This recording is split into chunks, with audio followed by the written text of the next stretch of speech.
Good morning. Let's see. So I wanted to give everybody a few minutes because of the weather, but thank you all for coming. I really appreciate it. I'm really excited for today's seminar. When I have a couple things before we get started, there's water over on that counter, and whenever you have a question, please just make sure you're speaking into one of the microphones or raise your hand and I'll come over and bring this microphone. Okay. So today we have Mary Bowling and Carrie Hill from Igniter Digital. I'm really excited to have them here today because they're actually ex-colleagues of mine. We're going to be speaking on Google Local and local search in general, which both of these ladies are experts on and speak nationally at conferences like SXS, SMX, sorry, and PubCon and many other things over about this topic. So without much more ado, I'm going to go ahead and let them get started. Do you want us to use that? Yeah. Hi, everyone. We really appreciate you coming today. I'm going to ask a few questions. I've already figured out that this crowd is sort of at a kind of higher level. Most of you probably aren't beginners at internet marketing.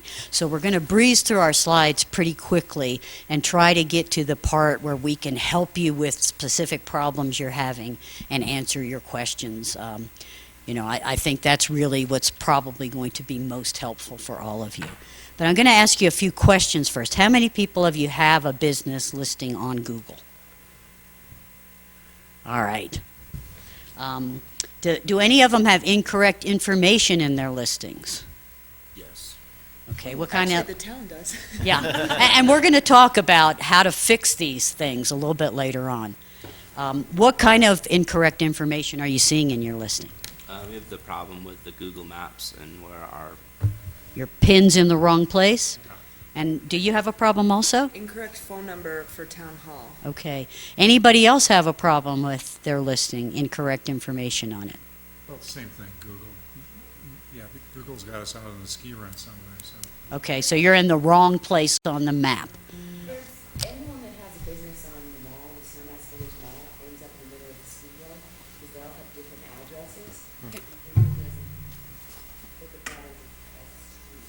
Okay, all right.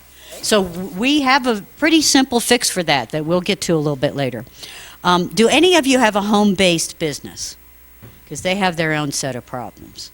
Okay, then we're not going to bother talking about that today. And do any of you go to the customer instead of the customer coming to you? Do you do something like carpet cleaning or painting or anything like that? All right, then we're not going to talk about that sort of thing either today. And are any of you actively using Google+? Socially, the social aspect of Google versus just the map local listing. Okay, so we do have a few people doing that. All right, so that's going to help us kind of talk more about the things that are probably of interest to you rather than what's not of interest to you. These are just some of the things that Carrie and I are involved with. We do consulting, training, writing, and speaking. We mostly like just doing it. We loved the idea of having problems on the internet that we have to figure out a way to solve. So that's really where we think forte is. And we do have on the bottom of every slide, we have this URL and this slide deck and some links to, all the links that we give you in this slide deck are going to be on that page. So if there's something on the slides, you don't need to spend your time writing it down. You'll be able to access this at any time. So we're all confused. I work in local search every single day. I probably spend 20% of my time just trying to keep up with all of the changes in local search, and mostly in Google, because that's where the big impact is. We think that about 80% of the traffic that people are getting from local search online is coming from Google. And when we're talking about local search, what we're talking about is listings in the search engine results that have that map marker next to them. So that's what we're going to be mostly talking about here today, is local search being listings with the map marker. So the reason why we're all so confused about local search is that Google has taken them a really long time for them to figure out what the heck they want to do with local search. And those guys, their mission is to model maps, what happens online, after the real world. But they're a bunch of computer engineers. They're not small business people who deal with small business problems every day. So they have really stumbled along the way as far as trying to get a product out here that's not just useful for searchers, because maps and places and local business center and all these things we've called Google local search over the years have always been very useful to searchers. The frustration has come from the business end of things, from the people like you who can't get their phone number right or can't get their map pin right. But they have made huge strides in trying to resolve some of these issues. And one of the big problems they had was they had different databases that were governing different parts of this local ecosystem. And then, so you'd enter something into your places listing, and you're editing your places listing, and that would get sent via an automated bot to get synced with the maps database. And the maps database had a whole different naming convention. They would put addresses, they'd put the suite number first, and then the street number. And in places, we have to put the street number first, and then the suite number. So most of this confusion was coming from the fact that they had all these different databases that they were trying to sync up and keep straight online. So there were a lot of errors, a lot of conflicts, and the frustration was mostly on the part of the business owners. As of about 2 weeks ago, they just got all these pipelines hooked up, and there's one master database now. This is going to be huge. We've seen a lot of improvements with bad data on maps. We've seen a lot of improvements in that in about the last year or so. Although you may not be personally seeing that with your listing. But now with this one database to rule them all the local information is going to be stored in one place. And if you really want to dive into that subject, here's a link to it. So we have one database, but we still have different user interfaces. So this is still a really big source of confusion to people. Google Maps. When Google thinks about maps, they're thinking about representing the real world, real places on a real map. So if your business doesn't have a physical location, you can't get a spot on Google Maps. You don't deserve one if you have an internet-only business. A lot of people have a hard time understanding that. Google Places is a layer. Think of Google Places as a layer put on top of this map that shows boundaries, and here are some boundaries. You can see the boundary of Snowmass Mall, I think that is. I can't even focus on it that close up, okay? But you can see the boundaries of buildings. You can see points of interest, and a point of interest is going to be something like a lake, the Statue of Liberty, a historical marker on the side of the road. Google thinks of businesses as establishments. So places is just this layer of places, points of interest, boundaries, and establishments or businesses layered on top of this map. So the factual listings that you're creating and editing for your business are still called places. And then Google+Local. In June 2012, Google, we all woke up one morning, and what we had been used to seeing as our Google Places listings, all of a sudden they had a new skin on them. And it was a Google Plus skin. It didn't really change anything about our listings. It just was a new look that Google gave, because Google is eventually going to roll everything that Google has is going to be associated with Google Plus, this social layer of Google. And they have some huge plans for businesses as far as Google Plus is concerned. You can already do Hangouts. You can already do help outs. So most of the businesses I've heard of here probably aren't, you probably wouldn't be that interested in doing that sort of thing. They have a lot of things coming down the pike. In San Francisco, they are experimenting with same-day delivery. So you order something online and a Google car goes to somebody's house and delivers that product for them that day. They have really huge plans for this. So Google Plus is where Google is going in the future. But when we talk about Google Plus, it's really just the information about your business on this Google Plus skin. And if you have not, if you've not socially enabled your listing, this is what you're going to see on it, these 2 pages in your Plus listing. But pretty soon, up until now, nearly everyone who has become socially active on Google Plus has had to do something to say, yes, I want to be, my business wants to be social. Pretty soon, they're all going to be enabled with these social features where you can post things, you can hook your blog up so that when you put something on your blog, it posts on your Plus page. Pretty soon, all of your listings are going to have this social feature with them. And if you've already done it, this is what you're going to see. You're going to see some extra pages, not just about and photos, but you'll start seeing posts. And just a few weeks ago, they synced up Plus with YouTube. So now your YouTube account is hooked up with your Plus account too.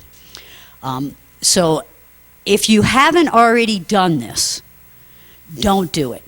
The head of Google support, Google is kind of talking out of both sides of their mouth.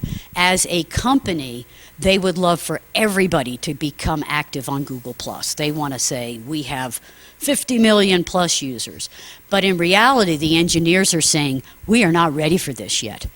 And if you'll just wait, we will automatically upgrade your listings to these social features, and you're going to have a lot less hassles with it if you wait for us to do it.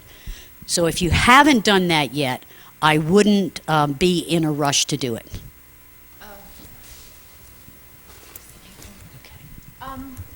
Where does Picasa fall into this? So like when I sign up for, I'm Tony Case, and then I manage the Google Plus page, and then I have Picasa images of Aspen, but they come up under Tony, not the Aspen Chamber. Okay, you probably have a problem with a wrong profile being associated with that page. So that's something that we'll address individually later. Help me. You have a personal problem. Thank you. Let me stop you for 1 second. Sure. Yeah. Do you guys even need me to use one of these? Does it help at all? For the video. Oh, okay, for the recording. Okay, so we were looking at this Plus page, these Plus pages back here. This is the top of a Plus page. This is the top of a Plus page for a business. But Google doesn't think of those as your listing. And you shouldn't think of those as your listing either. Because right now, the way things are set up on Google is if you want to go to that page from the search results, that is at least 3 clicks away from the search results page. That is more of your business's social face is what's showing up on those Plus pages. This knowledge panel is what Google considers to be your business listing. And this is really what most people see.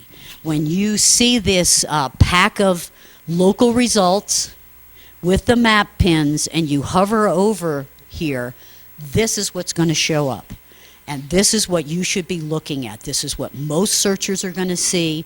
This is what Google thinks, what Google knows is most important to searchers. Google has been collecting data since 1998. They have this huge amount of user data, and they've tested all different kinds of things with local over the years. And this is the information that they think business searchers are interested in knowing about a business right off the bat. So this is what you need to be concerned about when you're thinking about what are people seeing about my business on the internet. This is the first thing they're going to see, unless they're going directly to your website. So I'm going to go through this pretty briefly too, because most of you are a little advanced. But business listings, a lot of people think I go into my listing, I claim it, I verify it, I put my information in there. That's what should show up online. We all think that, don't we? We're the business owner. We've given them the correct information. Why isn't the information we've given them showing up online? The reason is there's an algorithm that creates that information and posts it online. And you, as the verified business owner, are just one of the things that inputs information into this algorithm. They're also getting information from MapMakers. They're getting user-generated content in the form of reviews, photos that searchers are uploading, things they've scraped off of other websites. They're getting enhanced content from wherever they can get it. If you have a restaurant, for example, you can be sure that anything that Urban Spoon knows about you, Google knows about you too, because they're getting this enhanced content from other places on the web. They're also getting information from the yellow pages and other directory type sources, and from the traditional data providers who've always been the ones who compiled and verified business information. So if all these different places get their information into Google, and Google's algorithm looks at it and says, what information do we think is correct here? And that's what they're going to publish. So if there are 10 yellow pages, internet yellow pages out there, and a couple of data providers, and maybe some input by some map makers that give Google a different phone number than the number that you've put in there, that's when they're going to put in that incorrect phone number. And it's because they're getting it from other sources on the web. So there's a really good short video, it's about 8 minutes or so, by David Mim at this URL. And if you're interested in that topic, I'd suggest you take a look at that video. Just 2 weeks ago, well, no, I'm sorry, new Google Maps is in beta, and that came out midsummer? Yeah. Midsummer. And right now you have to sign up for it and get an invitation to use this new Google Maps. But pretty soon everybody's going to be seeing this new Google Maps. And this is a really significant change in Google. If somebody's searching right on the map, you're not going to get that nice list view anymore. You have to click to find a list view. The top 3 ranking businesses are getting spots up here in this big square. And then what's happening down here on the map is the higher ranking businesses are getting bigger markers on the map. So I don't know what that business is right there, but if they were ranking higher, they could get a bigger marker on the map. And a label, their name on the map. So if you were to look at this, you can see, all right, here's where this is. I know what it is. It's a sports shop. This is a ski shop. This is a ski shop. We don't know what that is, so they might as well not even really be on the map. And that's what you need to try to achieve, is one of these types of listings on the map. That's basically our goal with local search. Excuse me? Sure. When you say ranking higher, is that how you're doing in your Google+, how you're doing on your searches? What exactly equals ranking higher? Ranking higher equals... I would go back to that. 'Cause the map pack with the new maps is different, but right Yeah. there. So ranking in this local pack, Gotcha. having a ranking higher up in this pack, which is usually 7 businesses here, if Google can find 7 businesses that satisfy the search. Sometimes you'll see 3, sometimes you might just see 1. Google might say, this is the answer. But as far as ranking higher, what we're talking about is being high up in this local pack. Or in the carousel, sooner in the carousel, if they're not showing the local pack. If they're not showing the local pack, if they're showing the carousel, then you want to be this side of the carousel as opposed to that side of the carousel. So one of the things that Google's trying to do with this new maps and with the carousel is trying to make us all not care so much about rankings, but it still enters into it. We still want to rank highly because we're going to reap benefits from ranking highly. So as part of this new maps, we're also seeing this local carousel. So this started with hospitality. It's already spreading into some other types of industries. But what's happening is if somebody searches for hotels and they're in Snowmass, Google can tell they're in Snowmass, and will show them this local carousel. So when we're looking at that, what are we talking about being important here? If Google's showing this carousel, the things that are important here are reviews. Look how much they've emphasized reviews and ratings on these little pictures. And look how much they emphasize the photos on these little pictures. So those are the two things that you really want to get right on this local carousel. This one, and you can see how some of these photos, and I don't want to pick on Capitol Peak Lodge if anybody from Capitol Peak Lodge is here, but they need to look at their photo. And they need to make some kind of a change here because this is not very meaningful to anybody who looks at it. And they also need to get some reviews because, what are we thinking if we were to see that in the carousel? It's way down there on the end. It doesn't really catch your eye.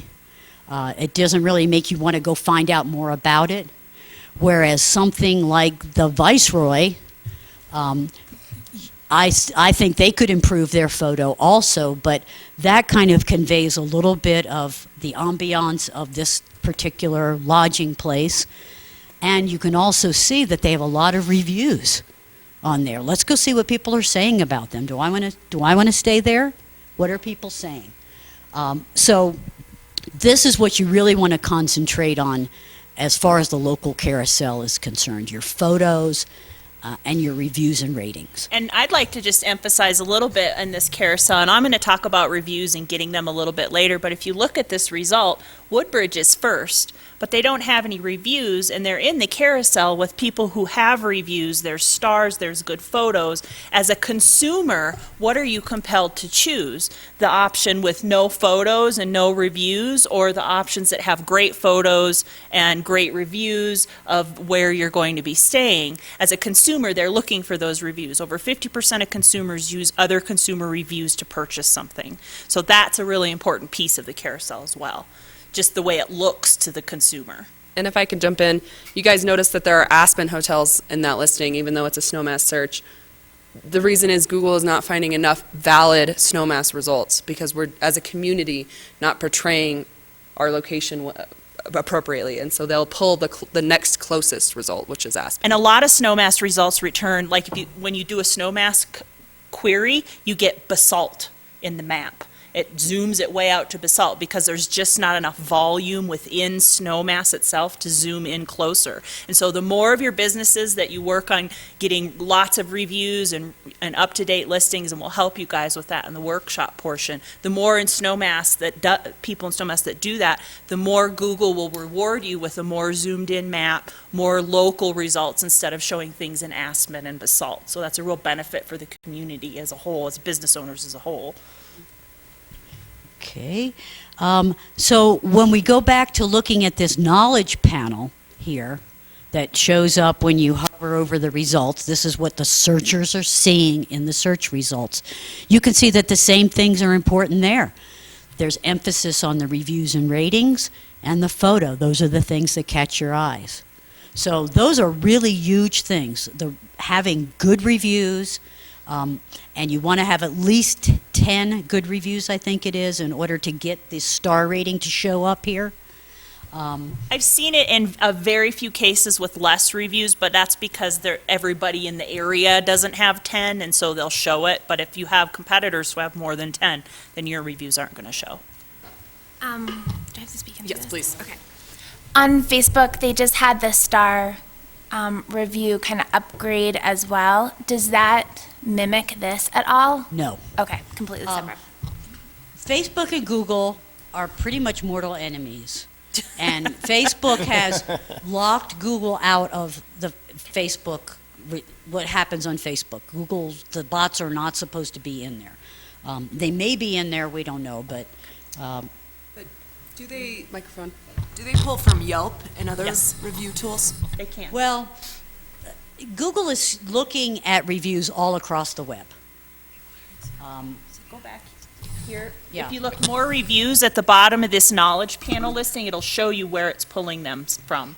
And So these are the places that Google thinks are important for a restaurant to have reviews. but the stars are just based on Google reviews, correct, Mary? The rating number, just Google reviews. But they do look at reviews, and they can display reviews from other locations as well. And there's something new that's happened with reviews that Carrie's going to talk about in just a minute. But the point of this slide was to show you that optimizing for the carousel and optimizing for your listing are really going to be the same things. You want photos, you want reviews, you want to make sure your phone number and address are right, your map pin is in the right place, that your hours are on there. And then you do have some other options depending on what kind of business you are for a few other little pieces of information to show up in there. But this is, kind of goes back to what Carrie was saying and Kristen, that there's just not enough high-ranking businesses in Snowmass, and there's a lot of opportunity there. This is restaurants in San Francisco. You can see they all have lots of reviews. They all have pretty nice pictures. In Aspen, most places have reviews and decent pictures. A few of them still have no reviews. There's no picture up there that's showing. So there's some opportunity there. But look at this down here in Snowmass. If you're a restaurant in Snowmass, and I know the gentleman from Big Haas Grill is here. He's got some nice reviews. He's got some good ratings. If he were to get a nice photo up here, he's showing up kind of in the center of the screen, which is where your eyes are going to be drawn. So having a nice picture there that kind of shows what Big Haas Grill is all about is going to help him. So make sure that you're looking at these carousel listings if they come up for your search terms, and that you're optimizing well for that and for this knowledge panel. And now I'm going to hand it over to Carrie to talk a lot more about reviews. do we have any questions? You guys have questions before I kind of move on to reviews a little bit and talking about how to get them? No? Okay. So I have a few questions as well. Mary is really into the local search algorithm and how to get rankings and things like that. And I do a lot with reputation management, online reviews, how to get them, how to combat not so great reviews, how to get those pushed out, things like that. So that's kind of my piece of the local search algorithm. But I do have, does anybody here have reviews that they would really just rather not have on their listings right now? Okay. And how about like on Yelp or TripAdvisor? Do you have the same issues off of Google as well, or are you doing okay there? There's been a couple. Okay, yeah. Okay, and then are you actively seeking reviews from your customers? Are you asking them when they leave to give you a review, sending them a follow-up email that requests a review from them? Yeah, okay. I'm going to talk a little bit more about how to get reviews, how to deal with negative reviews, because we're all going to get them. But first, I really, really want to emphasize that, did I go backwards? Oh, why you need reviews. So this is the same slide that Mary had up with all the different things. And as we talked about a little bit already, you can see why reviews are important. This is what feeds this carousel and the click-throughs on the carousel. All of these star ratings, that's what draws the eye. And I have seen Google testing yellow here, which is even brighter in the map. And that's going to draw the eye more. And they will continue to test and draw the eye to the things that they think people want to see. And reviews are what they think people want to see. So reviews also feed local search and conversions. If you look at this listing, you can see how it works. And this actually is a little video that I shot of just me navigating. Hopefully it'll play. You can see me navigating Did it go? It didn't go. Shoot. See, this worked when I did it. Yeah. Yeah.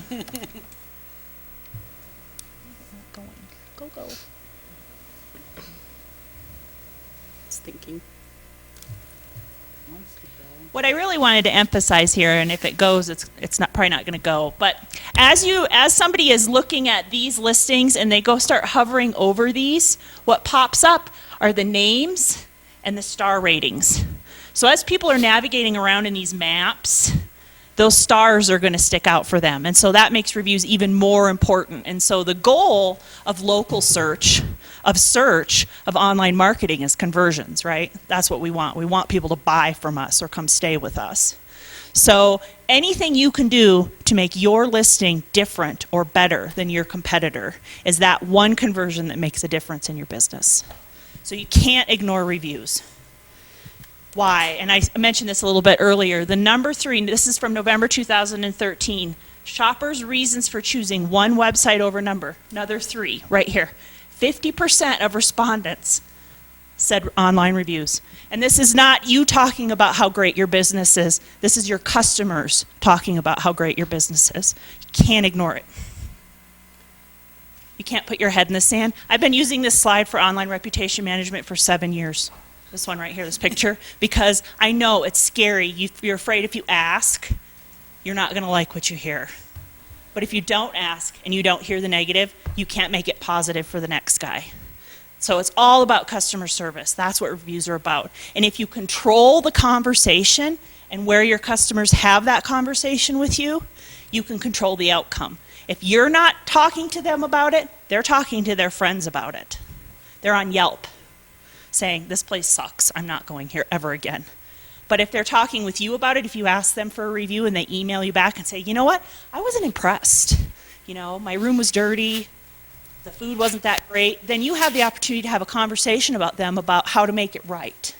You know, if you can't make it right, you don't deserve a positive review if they've had a negative experience. So it's all that customer service piece is so important to reviews, and being humble and admitting when hey, we dropped the ball.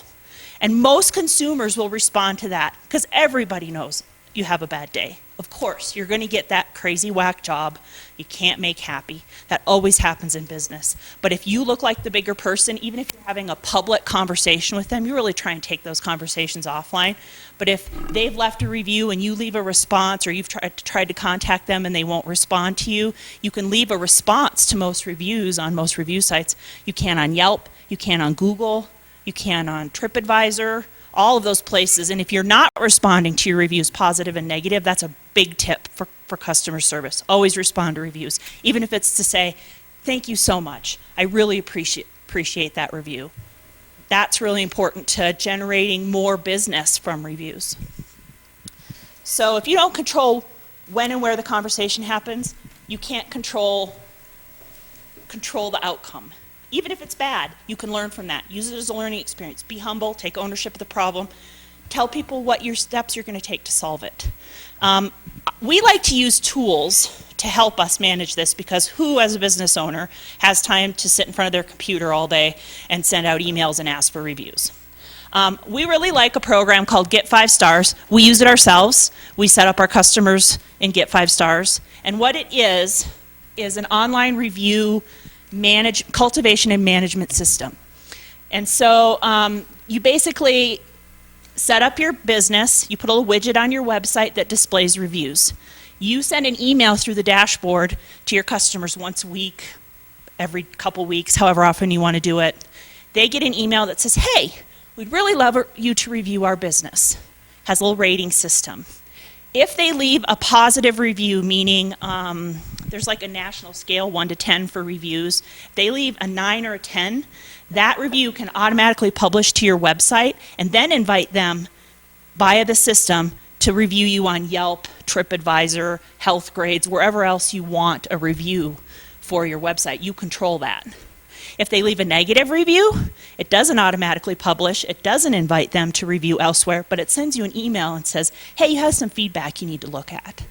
And so by just entering emails, the happy people are leaving reviews for you wherever you want them to, on your website, on the different opportunities.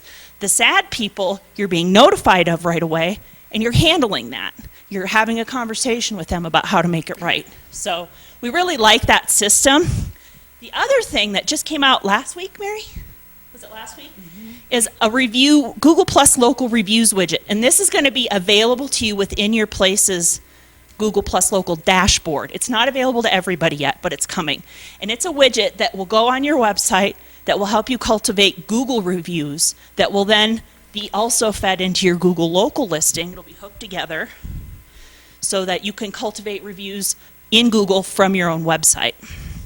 So that's a Google-specific tool here, which is definitely going to help. This tool helps in Google, Yelp, TripAdvisor, any place you can enter what review sites you want reviews from and get 5 stars. There's a couple other tools out there that do the same thing. If you're a single location business, this is $30 a month. You can't afford not to do that for $30 a month. I've seen a few other ones. One was $400 a month. Oh my God. No, I mean, it wasn't worth that. So, but for $30 a month, I think that's, you know, we don't get a kickback. We work with this company, but, you know, I don't get paid to say that. We use them. And we love them. We think they're great. But there are a few other ones out there if you want to search around and find a different option. They're out there. But you should be cultivating reviews. By using a system like Get 5 Stars, or even you could do something really simple with your email marketing. You could say, you know, hey, we really appreciate your stay or your business. Here's some places where we'd love to have a review. And you just leave them 3 or 4 different places. But if you don't control where they go, you don't control the conversation. You know, you have some bad reviews that you want pushed out of the results, or you'd rather combat some bad reviews. The best way to do that, you can't go to them and say, hey, delete this bad review. It hurts my feelings. They don't care. But you can say, hey, next 15 happy customers, go to Yelp and give me a positive review. 15 positive reviews will make that 1 or 2 icky review. People aren't going to look at that, because consumers look at middle of the road. If you have 500 reviews and they're all 5 stars, they don't believe it. If you have 2 reviews and they're really bad, they believe it. If you have 500 reviews and you're 3 to 4 stars and you've got some that were not great and some that were really, really great, they believe the middle of the road. They believe you're pretty good. But you can't really fool them by only saying, hey, we only have 5-star reviews. You know, you kind of want to mix the constructive reviews in with the kudos reviews. I like to display reviews that say, you know, hey, this was really great, but the soup was flat. And then you put a response to that review and say, hey, thanks for letting us know. We'll make sure the chef's tasting more often, or something like that. So that there's the opportunity to show your next consumer you care about what your previous consumer said. Therefore, they'll think you care about what they have to say, or how their stay or their visit was. So there's that interaction with your customer that you have to be really aware of with reviews. And you can't ignore them. Like I said, if you don't have the conversation with them, they're going to talk to their friends about it. An unhappy reviewer will tell 20 people about the crappy restaurant they went to. A happy reviewer will tell 1 or 2 people. So you really want to dial into those happy reviewers, because you need them to spread that word of mouth, either online socially or just in conversation. And this actually is kind of my last slide of this part, and I'm a big college basketball fan. Mostly women's, but I like some men's college basketball. And Coach John Wooden was UCLA basketball coach for years. He died a few years ago. But he was also a motivational public speaker, and he really made a lot of sense about how to run a business and how to be successful. And what he always told his players and the people that he coached in business was, if you're not doing anything, you're not making mistakes. Doers make mistakes, okay? A doer makes mistakes. Mistakes are okay in business if you own them. If you say, I'm going to learn from this experience and be better. And you do the same thing with reviews. Reviews outline your mistakes, but if you can show you're going to be a better company or a better business because of those reviews, then you're showing your future customers, I'm better because of this. I want to know if you didn't have a great time. I love going to restaurants where the chef comes out and says, hey, how was your food? I'm really not comfortable with face-to-face criticism, so I might lie and say it was great, but but the fact that he comes to me and asks me makes me know he cares about what is happening, you know. And so even if it's an online interaction via email or via a review system like Get 5 Stars, it's still a personal touch, and those personal touches breed repeat customers. Repeat customers are way easier to keep than cultivating a new customer. And that's what it's all about, the conversation and making customers happy. So Go ahead and go through this part. you want to go through this part too? We have a little section about how to set Sorry, up Carrie? your Google. What? Can I ask a question before you move on? Go ahead. So can you tell us what happened with Google and Zagat and all that? Oh, man. So Google bought Zagat. And I'm sure you guys know Zagat was like a restaurant, mostly, rating system. Google bought it. And then they decided they wanted to try and apply the Zagat rating system to everything under the sun, including lawyers. And so for a while, the local carousel, where now it shows these stars here, for a while, it was showing this 1 through 30 Zagat rating that nobody was like, what does this mean? I don't know what this is. And so finally, they decided, okay, nobody likes this and nobody gets it. So they took Zagat out of the carousel. But when the carousel first came out, it had Zagat ratings in it for, like I said, plumbers, everything. And so Google still uses portions of the Zagat algorithm in their review system. They still own that. They sold the book printing portion of Zagat back to the original guy. I think they did the same thing with Frommer's too. They bought that and then they said, we don't want to print. You did that. So they gave it back. But so there's portions of Zagat in this algorithm, but we don't see it as visibly as we used to. And those ratings are, you said that our listings are, pulled from multiple sources, but those ratings, correct, are only pulled from Google reviews. Right. These are just Google reviews and ratings. So the carousel here is very important to have Google ratings. In fact, Google's like the first step. So I say, hey, we'd really love a review from you on Google or my own website, because I like having those on my own website, because you can mark those up with code to say, I have a review and it's a really good one, and Google loves that code. They eat code for breakfast, lunch, and dinner.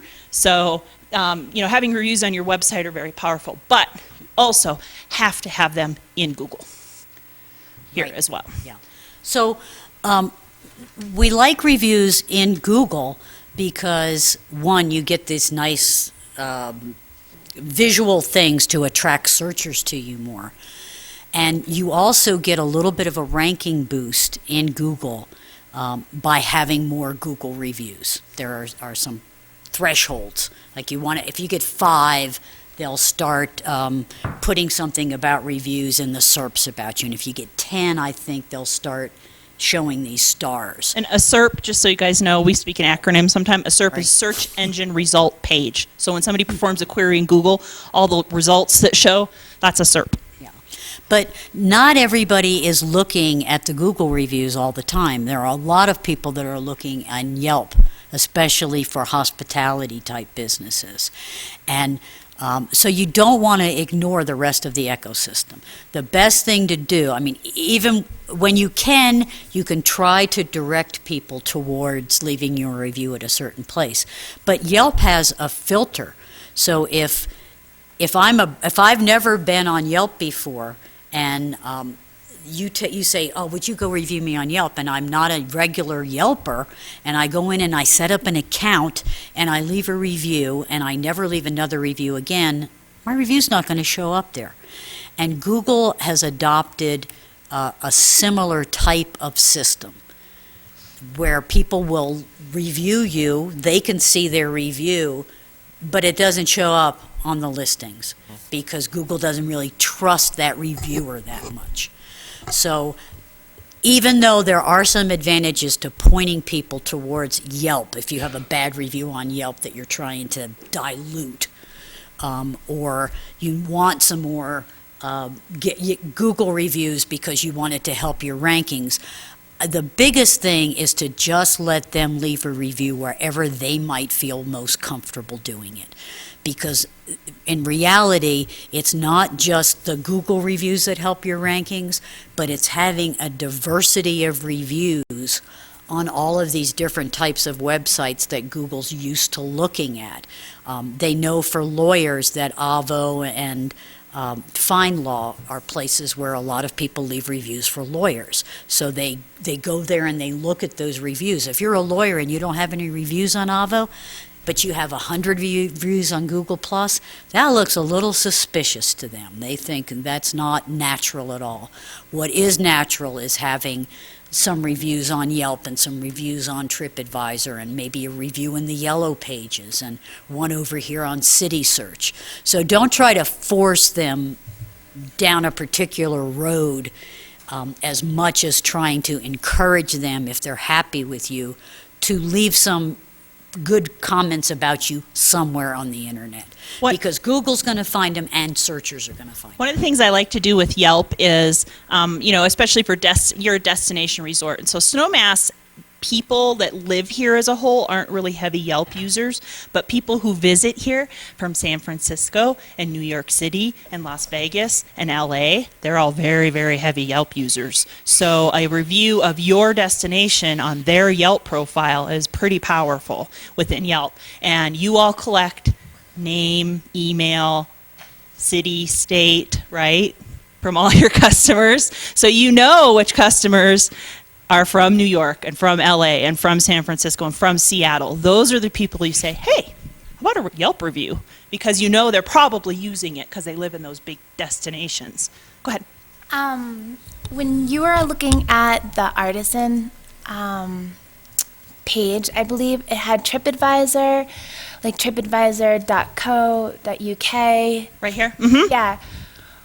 So this is absolutely silly, but so we respond back to TripAdvisor. Should we be searching .co.uk and Australia and all Sure. that as well? If you think it's important, you should be Yeah. monitoring it. Yeah. Yeah, I mean, this is a resort that people from all over the world come to. So I would be keeping an eye on, look in your Google Analytics. Where are most of your customers coming from? Make sure you're looking at what's happening on those websites, on google.co.uk. For if you have a lot of UK visitors. Same thing with Yelp. If you have a lot of visitors from a particular area, make sure you're looking at that Yelp too. Because, that could be just going right under your radar. And there are some review sites that are native to not the U.S. that you might. So how many of you Google your business name on a regular basis? That's really important. Come on, you all do it. Come on, you know Google you yourselves, don't lie. I Google myself. I'll admit it. Google yourself and see what is showing up for your business name in the top 20. And what do those sites have to say about you? Hopefully you own a whole bunch of that real estate. Hopefully you own a lot of this and can control what's being said there through reviews, through listings you manage, or something like that. But if you don't, what's being said there and how can you change the direction of the conversation? Can you reach out to them? Can you upgrade your listing so that you can respond to reviews? There's all kinds of different things you can do to become involved in that. And the more active you are and the more you pay attention to that, the more your rankings will benefit. Yeah. And this new review widget that's going to be showing up in your dashboards, this is going to be a place where Google's going to show you the reviews from all these places where they've scraped them to. They'll add them to this knowledge panel. Instead of just this, they'll probably list them. Yeah. But you'll be able to look at those inside your dashboard. You'll be able to look at all the reviews that Google has found for you all over the web. And we expect that in the not too distant future, when they find a new review, you will be alerted in some way. That Get 5 Stars tool I told you about, within the management panel, they also have a place where they scrape and pull in where you have reviews on other websites. So you can use that to monitor reviews from other places as well. It doesn't have all of them. It's not super comprehensive, but they're building it, making it better and better and better. So not only can you manage what you're cultivating and know where people are leaving reviews, you can see what's happening on other websites as well. Sure, go ahead. And Siri uses Yelp, right? Yes. Partially, yeah. Very temperamental, but Yeah. I mean, just good to know for businesses that when they're searching on their phone. How many of you guys use Google on your mobile phone? Do you get the cards that pop up in your results on your Google? Like when you load it, you get the little card that says, this is the temperature in Snowmass, and this is when this package that's supposed to be delivered is going to be sent to you, and things like that. That is all caused from something called schema microdata. And it's a little bit more advanced, but it's basically handing Google a coded business card that says, I am a lodging business in Snowmass Village. This is my phone number. This is my website. These are my reviews. This is who I am. And that code is another little piece of validation for Google that this is accurate information. And it feeds heavily into mobile. Mobile is big. If your website's not mobile responsive, if you don't have all of this information in your listing, this phone number on a mobile phone is click to call. That's big.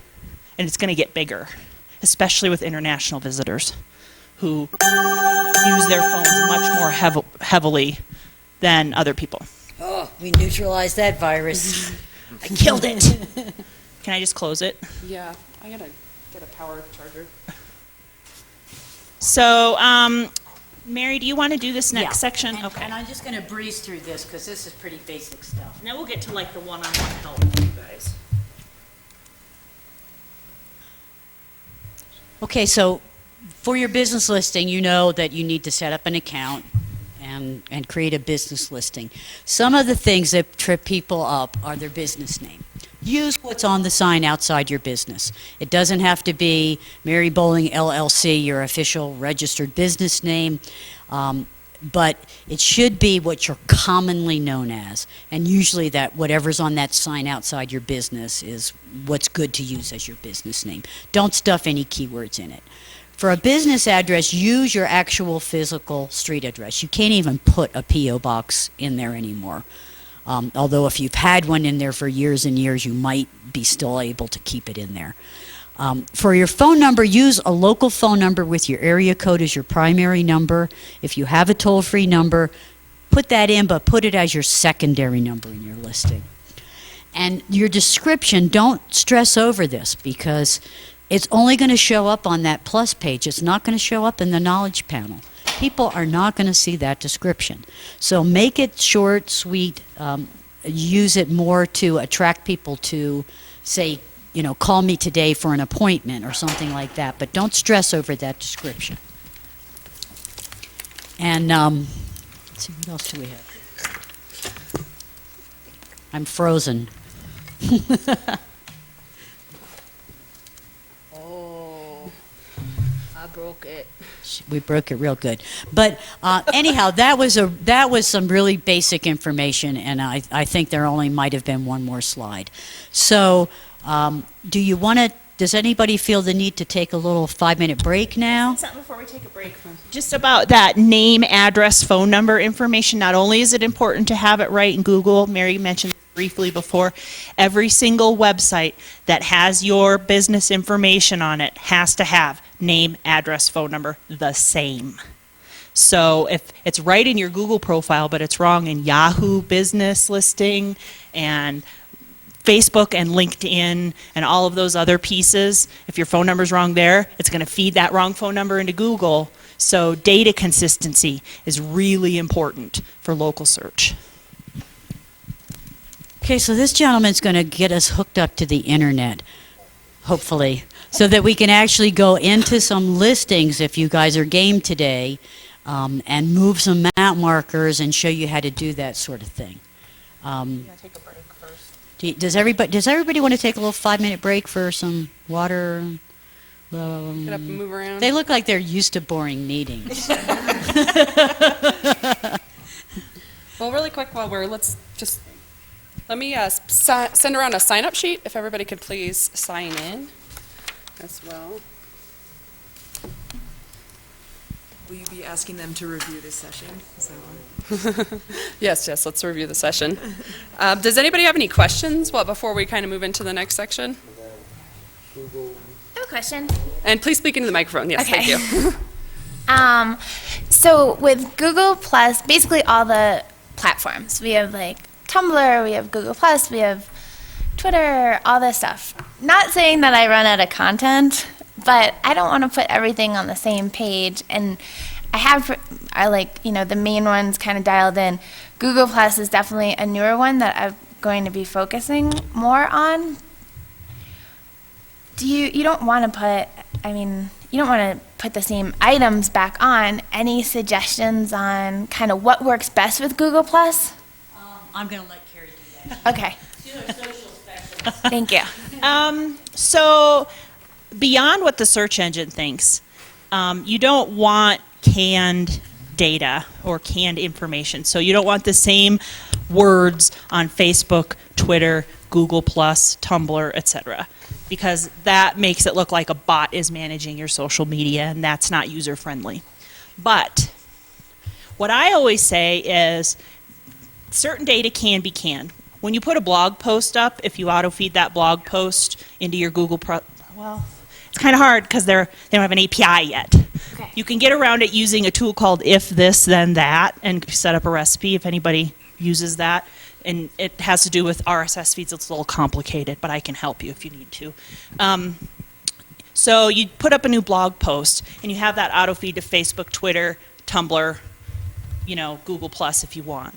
But supplement that with a little extra thing in Twitter or a little extra thing in Facebook, maybe a picture of the view of, hey, this is the view from the mountain today, or something like that. So it's not just the same looking post fed from your blog, every single thing. But you don't have to reinvent the wheel every time you log into Facebook. You can take the thing you put on Twitter and put it in Facebook, but put something else in Facebook and use the schedule feature or use a client like Hootsuite or something like that to help you manage your time in social media. That's huge because I know I sit down in front of Facebook and all of a sudden it's like 3 hours later. And all I really learned was that my mom's cat ran away, he came home. I didn't really do anything productive with that time. So I always make sure if we're going to be really active in social media to help my clients use something that maximizes their time. And also don't try to do everything, You should claim all your listings, but just try to do a few really well instead of trying to be in 16 different social media things. And same with reviews. Something I like to do is, clear your cookies or use an incognito browser and use your search terms plus the word review, your branded and your generic search terms to see what type of sites are ranking review sites for your business because they're different for every industry. So, and again, you can't do everything excellently. Just try first to do a few really well and then branch out from there. It's better to do 3 things really well than to do 6 things kind of well. And do the social media networks that make sense for your business. If you're an auto repair shop, Pinterest is not your target market. Okay. I am big on Pinterest, and I don't want to read articles about how to fix a leaky something or another. I don't care. I take that to you to fix it. I don't care. It's not your target market. But putting your specials on Facebook for your local community is your target market. So, match your social media networks to what you do. If you're a restaurant, Instagram's big for restaurants because you can send out a pic of what the food today is. Here's a special today. Doesn't it look great? And everybody knows to come eat this thing today. It's only today. Things like that. So there's the right network for the right kind of business, and make sure you match those things up well. Anything else? Any other questions? I think one of the other things that I've had trouble with, and I know other businesses here have, when you try to fix things on Google, we don't have physical mail delivery here, and they don't recognize P.O. boxes. Is there a way around that? Yes. Microphone, please. Is our slideshow on this page yet? No, I didn't get the slideshow on there. I'll get it on there. Okay, so I'm going to go back to the slideshow then because the one slide that is probably going to make it worthwhile you coming today was on this deck. What the heck did I do with it? Did I lose it? No, I think I lost it. Late show. Here we go. Sorry for the technical difficulties. Now it's like operator error. Double. Over here. Oh, why don't you do it? I know you can do it. I'll drive. Get me to the last slide about Google support. So there are some ways now that you can actually talk to somebody at Google that can fix your problems. They have a help forum, and I suggest you go to the help forum first when you're having a problem. And they have a really good search feature on it, where if I'm having a problem like my phone number's wrong, I can type in there, what do I do if my phone number's wrong? And I can get search results and look at all these different conversations and Q&As about what different things you can do if your phone number's wrong, what the problem might be, different ways you might be able to fix that. And this forum is manned by Google employees, and there are also some volunteers on there that are called top contributors. So if you use this forum, those are the sets of people you want to listen to, because there are also other people that are just like you that might not know any more than you do, that might know a whole lot less than you do, who are on there giving advice. So use the forum, but use it wisely and listen to what the Googlers are saying, what the top contributors are saying, and also they put sticky posts up at the top of the forum when they have something that is like a really big issue. A lot of people are having problems with their photos disappearing. Anybody have that happen recently? And they'll put a sticky post up there saying, we know this is a bug, we're going to try to have it fixed by such and such a date. So use that help forum. It can really save you a lot of time and aggravation. And that's this first link up here. And then if you cannot get that, if you can't find an answer, or if you try some of the things and they don't work for you, then log into your Google account, go to this URL, there's a contact us link on there, click on it, and you will see an option to call them. And you put your phone number in there, your information and your phone number, and they will immediately call you back with an automated system. Your phone is going to ring. And then you're going to be placed on hold until you get your turn to talk to somebody. And sometimes I have waited for like an hour and hung up. I've been so frustrated. And other times I get to talk to somebody immediately. I've never waited, so it just depends upon. Yeah. What's the best time, you found the best time to call? Best time to call is not in the morning. These guys are located in California, and I found that the best time to call is maybe that last hour or two of the day when those guys are working. So for us, that's probably around 3, 4 o'clock our time. I manage to get through very quickly almost every time if I call them about that. So Google has tried to solve all of their issues through algorithms and computer programs and software. But they know that there's like 5% of case uses that just are not going to fit into these algorithms. And a lot of the situations that you're in here in Snowmass are these special cases that just don't fit into their pretty ideal model of the world. But if you will get on the phone with them, it's to their advantage. They want to show the right information about you online. They want your map marker to be in the right place. They want the right phone number up there. So, they're not your adversaries. They are really trying to help you get the right information about your business online. So, be nice to them, because, believe me, they're keeping a record of who's calling. And they have very, clear records. Like I called them the other day about a client issue I was having, and the guy says, "Oh yeah, you talked to Reggie 2 weeks ago about something else, didn't you?" On this same client. So be nice to them, and they will be nice to you, and they will try to help you solve any of your problems. And in a lot of cases, like if you don't have a street address, you just cannot get mail except at a post office box, well, guess what? If you get on the phone and talk to them, they're probably going to just verify it for you while you're on the phone talking to them. I've had that happen. Like I have a client who has franchises, And you can send the postcard, but the gal at the front desk at the franchise, because she doesn't know what the postcard's for. And I've called and said, okay, we've had you send the postcard 4 times, and we can't get the postcard to the right person, apparently, and they've verified it. You just give them some information that you've put in your listing or something like that, and usually the email address that has claimed the listing, and they'll say, okay, and just do it right there, because they're logged right into the database. They can look right at your listing. So definitely use that resource if you can't seem to get the postcard thing going. Yeah, and that's your quickest, most sure way of getting correct information on there. Could you do me a favor and log into the Igniter Digital account and let's show them how to move a map marker? The other thing you can do, Microphone. let me find the internet while I talk, well, I know you guys sometimes experience, you'll upload pictures and they don't show up on your listing. That's been happening a lot lately. There's been some weird glitchy things.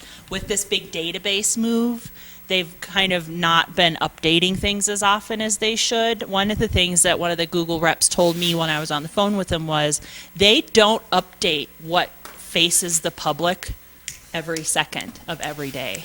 And so you might upload something and they aren't actually going to update your listing till sometime that week. He said a couple of times a week is what he told me. That may change now that they've merged all these databases, but if you're still having trouble, like you're uploading a picture but it's not showing up on your listing, that's why it's a glitch, and they're working on it. Keep uploading, keep poking them, go in and change a few words in your description and submit in your dashboard, and keep telling them, hey, look at my dashboard, and eventually that'll show up for you. And the same thing's going to happen as far as phone numbers are concerned. If you call them and you tell them, this is just my wrong phone number, what they're going to probably say is, well, we see that phone number all over the internet. Well, why is that all over the internet if that's not your phone number? In a lot of cases, the business has moved. The business has changed phone numbers, so there's all this old information out there about you that they're seeing. Yes, sir. I think it's hopeless for us because we've got, the fire department has one address, UPS uses another address, post office has another address. So these are all out there. There's really no, if they're using all these ways to get different addresses, they're never going to get the same one by searching. Well, part of this move to this database is the influence. What Google is trying to come up with. Before, they used to do what they called rebuilding the world every 6 weeks. Every 6 weeks, they would go out, crawl the internet looking for local information, put it all into this algorithm, and out would pop your listing, what your listing was going to be for that 6 weeks. And sometimes it would have the right information on it, and sometimes it wouldn't. Now what they've done is they've kind of locked down these listings. They're going very meticulously through the process of trying to clean a lot of the spammy businesses out of the index and make sure that legitimate businesses are the ones that are thriving and that these bad guys are going away that are trying to pretend like they are in places where they're not. So what they've done is they're creating what they call a canonical record, one database that they have to unlock and make changes and approve them and then lock it down again. So there will be a lot, if you can get it straightened out once, if you can get your listing straightened out once, chances are very good going forward that you're going to be able to keep it straightened out. And I know that has not been the case over the years. And that's one of the reasons why they've changed the system so much. So in your case, I would definitely get on the phone with Google support. And if you have to call them every week for a month before they get it straightened out, it'll be worth it. Because they'll finally get your information right, and it should be pretty much locked down. It's not going to affect things like if you change your hours. I know a lot of businesses are seasonal. You change your hours. You can go in and change your hours, and that's not going to be a problem. But if you want to change something really big like your phone number or address, it's going to have to go through this review process at Google. Did you have a question? Yeah. No. Okay. And do you still recommend using a program like UBL or anything like that, or do you not any longer? If you have problems with bad data coming back on your listing over and over again, you probably need some special help. And you probably need to call somebody like me who tries to straighten out these messes every day. Because it's just too hard. If you're not doing it every day, it's just too hard to keep up with what's going on. But in most cases, you don't need to mess with that stuff if you can get Google to get your listing right once for you, and try to keep it that way. The problem with UBL is basically feeds data to the aggregators that spread data out over the internet. Universal Business Listing, it's called. Is if you already have listings, they create duplicate listings. They won't actually claim the existing listing and fix the data. So now you have a listing with the wrong information and a listing with the right information, duplicate listings, and Google really doesn't know which one to look at now. And so using a data aggregator like that is really tricky, and we try and discourage people from just willy-nilly doing something like that. If you're updating your Google Places, it's showing up, and then a week later the data's changed again, then you have a serious issue with data consistency across the web, and that's when you need to dig a little bit deeper into it. And how many data aggregators are there? Like hundreds? No. Localese, Infogroup, Axiom are the traditional data providers. UBL feeds to Axiom and Infogroup, which is why we bother with them, because it's easier to feed it through UBL than to make two submissions to two different places. But now that Apple Maps is in the picture, there are some new data providers that we need to pay attention to, like OpenStreetMap and Factual. And if you'll just search, if you're interested in that subject, it's kind of an esoteric subject. If you're interested in it, just search for data management or local search data management, and you'll start finding a lot of information and articles about that. Mike Blumenthal, there's a couple links to his blog in our presentation, and we'll put this presentation on that this page that we reference at the bottom of all our slides. His blog, he talks a lot about data consistency and making sure that things are kosher, and he talks a lot about Google Maps. So he's definitely, if you're having issues or you're interested in it, that's somebody to follow very closely. So I'm not sure that we're going to be able to move our map marker because we're set up. We have new Google. Yeah. So a lot of your dashboards might not look like this. It's going to look a lot older, and it's going to have a list of your places over here, and it won't be this skin. So, I mean, we can move the map marker around. But let's just show them how to move the map marker. So if your map marker's in the wrong place, go into your listing and edit it. So google.com local business edit in that area, or just I Google Places for business, and it brings me to this spot. Log in with your Google account, and I think when you log in, I'm not sure where it brings you, probably here. It brings you here, and then you have to choose the right one. This is my husband's business. So you come into your listing. Oh, that's different now. They change it all the time. They changed something. Click on listing here. Oh, you know what changed? I didn't realize this. So 3 days ago when I was building my slide deck, I didn't have this. This is the widget that I can put on our website to collect reviews. So they're rolling it out to everybody slowly.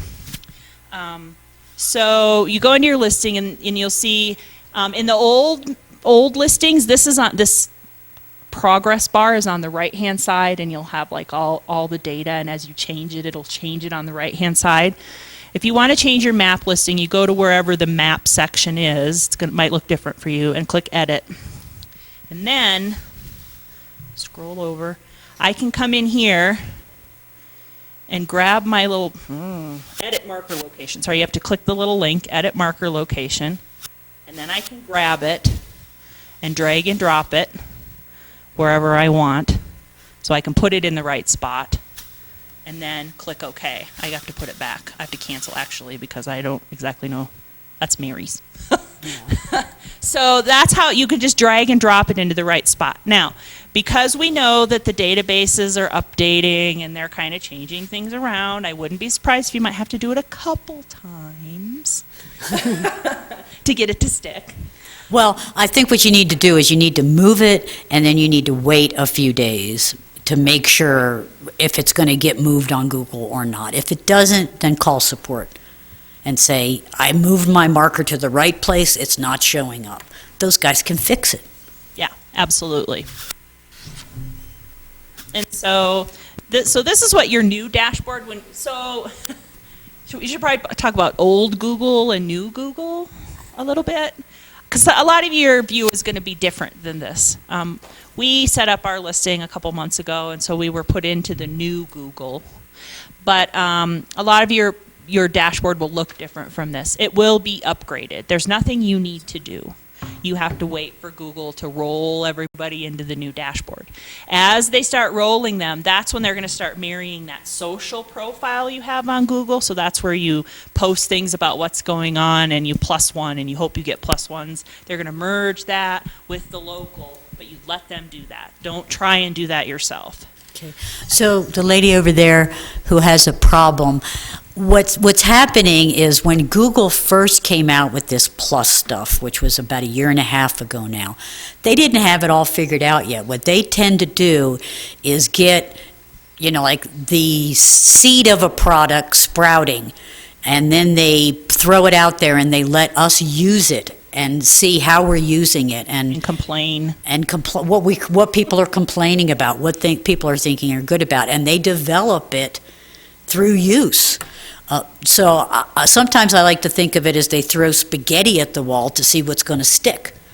And that's what's happening with every new product that Google puts out. And when they started with this Google+, that's what they did. And they started going down the wrong roads very quickly. And so those of us that jumped right on it and started doing things when they first came out with Google+, we did a lot of things wrong because we didn't know any better. Google wasn't telling us. And what's happening is there are different types of pages that you can hook up your business with. There are business pages. Is that a brand page, a business page, a brand page? Hang on, I'll show you guys kind of how. So this is my personal social Google+ profile. But under my personal profile, I have business pages. So profile is personal, page is business or blog or website related. So here's Igniter's social Google+ page. So the hierarchy is every business page has to be connected to a person. And sometimes we make that person up because, especially in a business, you have somebody who's managing your social media. If they leave, they're taking that with them. So that I have been told by Google that is going to change. That if you will wait for this automatic upgrade, you will not have to associate a business with a personal profile. That the business will have its own profile, if that makes sense to you. So it's not going to be hooked to a person.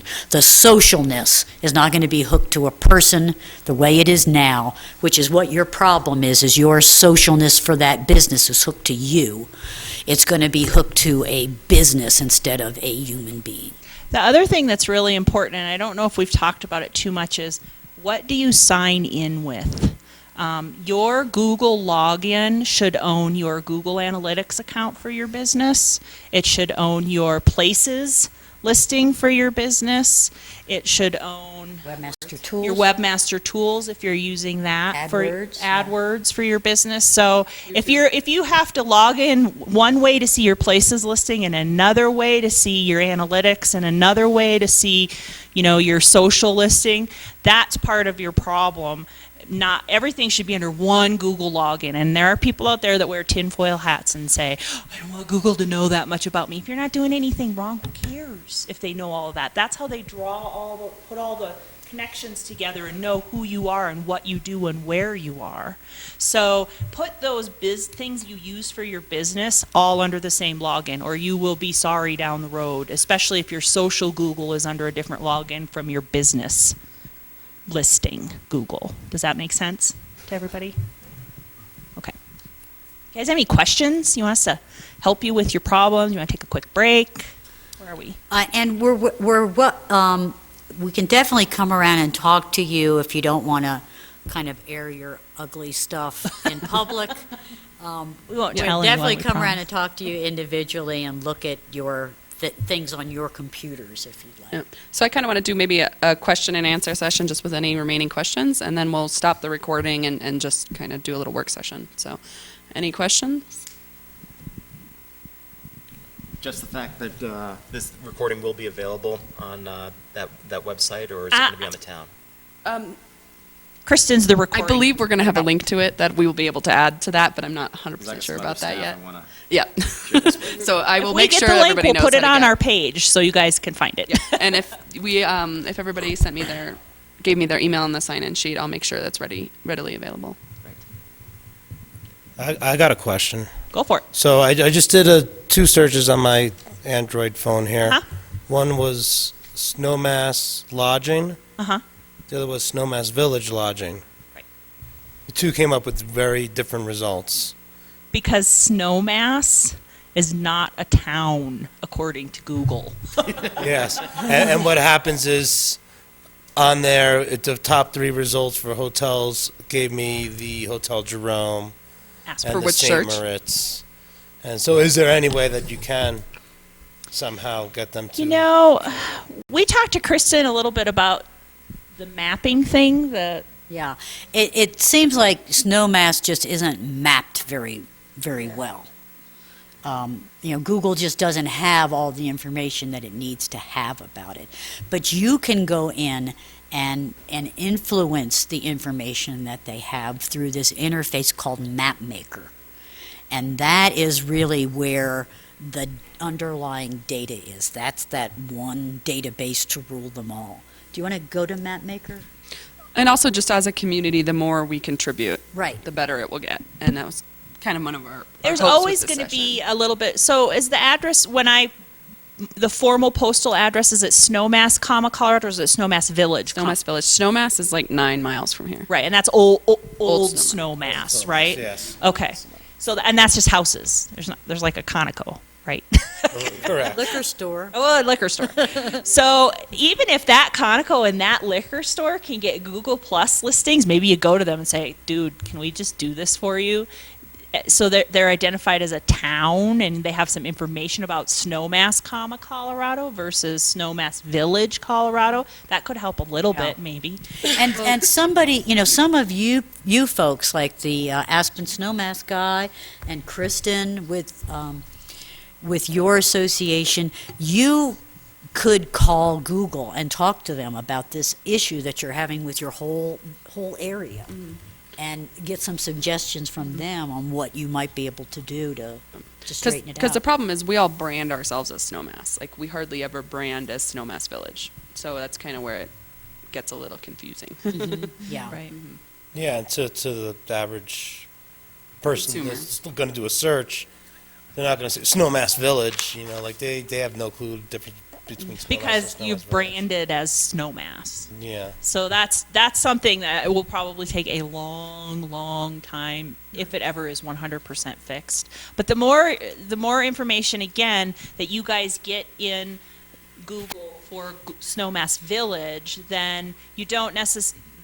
Google might even eventually start thinking, okay, it said Snowmass, they meant Snowmass Village. But you really have to really get a lot of information in there before they'll start inferring things from queries. Because the map actually shows Aspen on the results. The result page showed a map of Aspen. for Probably because Snowmass Aspen Village. results are dominant in the general region. Do you know what I mean? Yeah. And so the more dominant you guys make your Snowmass and really get those listings beefed up, maybe they'll start showing Snowmass Village listings there instead of Aspen. It's very possible. Because if they can't find if they can't find something that matches closely, they pull the next closest match, and that's going to be Aspen. So that's kind of why, as a community, encourage all your, maybe not your competitors, but just encourage people that aren't here today to also, help us out as a community to claim our listings, then log in and claim them as Snowmass. So this is MapMaker, and anybody can contribute to MapMaker. All you have to do is be signed into your account like this, so you see your little name in here.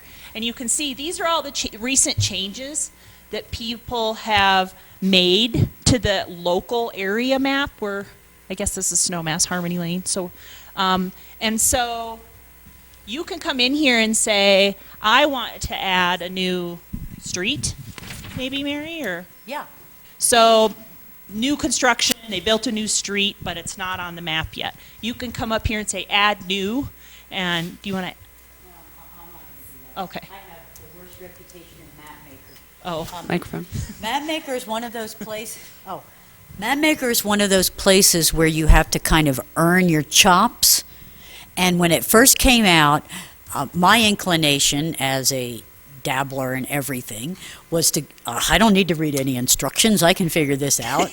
And I went in there and just started doing all these weird things. And so if you want to use this, make sure you read the instructions first and that you're not doing what I did. Because now when I go in to make a change, it's never accepted because they think I'm some crazy person that just This works. Are you familiar messes with how Wikipedia listings works? in Antarctica and listings in Norway and listings in Glenwood Springs.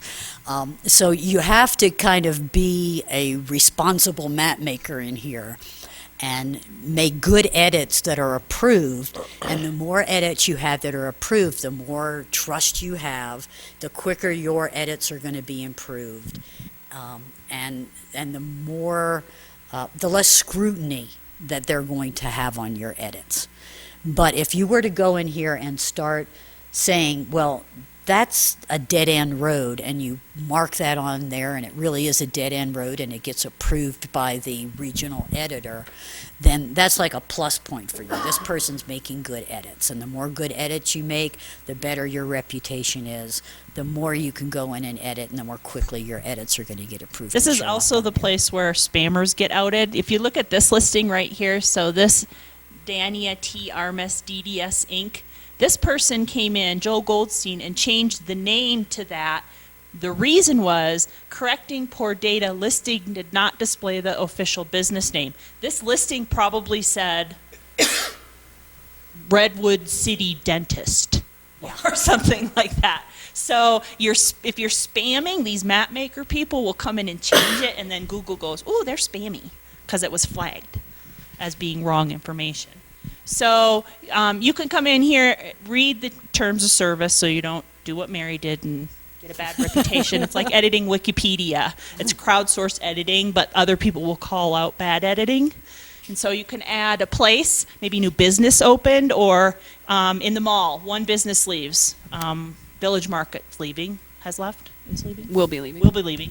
And somebody else, Clerks maybe, is coming in. So they'll need to come in here and say, we need to put a new place in. Or they need to claim, or maybe you want to do that because they're not claiming their local business listing and putting good information in there. Maybe you can do that for them, or something like that. So that's what MapMaker's all about. And you can search for your own business up there, find your listing, and look at the information that Google has about it.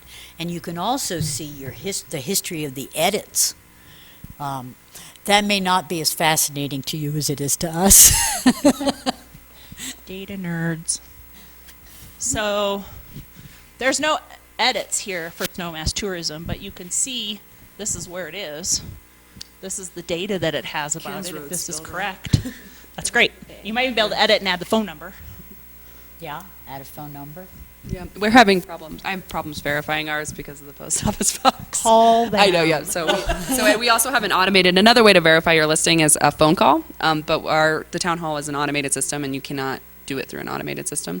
So yes. So now that I know that I can call them, I Yes. will. We've actually, before you could call them, we've had like the marketing manager go stand at the front desk and say, turn the automated system off, and they wait for the phone call, and they get the verification code, and then they turn the automated system back on. It's a real pain. So being can able to do that call them now is way better. Does everybody have a verified listing in Google? Does anybody know if they don't know if they have a verified listing? You've gone through the process of getting a postcard or getting a phone call from Google. Okay, so that's a huge step. That gives Google a lot of trust in what you're putting in your listing. If you're verified, actually, that's not No. going to show there. It shows a little shield next to your name, so you look like a superhero. It looks kind of like the Yellow Pages, Super Pages shield, kind of. It's just a little shield they put by the name to tell if it's verified or not. So how do you verify? Verification is via postcard, or if you can't get the postcard, then you go through the process to call them, like Mary outlined, and say, hey, I have my listing in here, but I can't get the postcard. Postcard to a P.O. box? They won't send it to a P.O. box. That's the problem. That's why you have to call them and say, I have a P.O. box, you won't send it to me, can we do it on the phone? And they'll do it for you on the phone. Sometimes sometimes they'll allow you to have a phone call that has a digital recording with a code. Right. Not all the time, so that's worth a So shot too. as you fill out your listing in places, when you get to the end and you click submit, it will say, okay, now we need to verify it. And it's phone call, sometimes, but not all the time. If they don't trust your phone number you entered, they're probably not going to let you use a phone call. And it has to be your business phone. It can't be Yeah. Can't put your cell phone in there and have them call you. It has to be the phone number on the listing that you want on the public to see. It'll say, send me a postcard. And if you can't do either one of those, just save it. I think you can save it without submitting, and then go down to the bottom and I think report a problem. And then the contact thing comes up at the top and you say, contact us. That's when you call them and say, I can't verify, I have a P.O. box. And you'll talk to the person and they'll help you get it verified that way. So do we have any other questions? Well, thank you guys. I'm going to go ahead and we'll turn off the recording and just work, one-on-one with anybody with their issues. So does anybody have any particular issues that they want to talk about? With the profile, I think you can see now what's happening. And I'm not sure that you can make that. Back and prepare for next week's meeting. Did you get an invitation to that? Next Wednesday after.